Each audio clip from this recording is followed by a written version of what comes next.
तृतीय अध्याय जल। जल को आमे पानी कहिथाऊ। जल बिना आमे बंची पारिबा नहीं।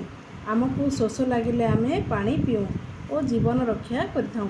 एणु जल आमर जीवन अटे। प्राणी खाउथबा खाद्य जल द्वारा हजम हुए। मनीष पशु पक्षी गछ लता केही मध्य जल बिना बंची पारिबे नहीं। पानी पीले रक्त तरल रहे, आमे सुस्थ रही थाऊँ। पानी पीवा निहाती आवश्यक। शोष न लगिले मध्य मझिरे मझिरे आमे पानी पीवा उचित।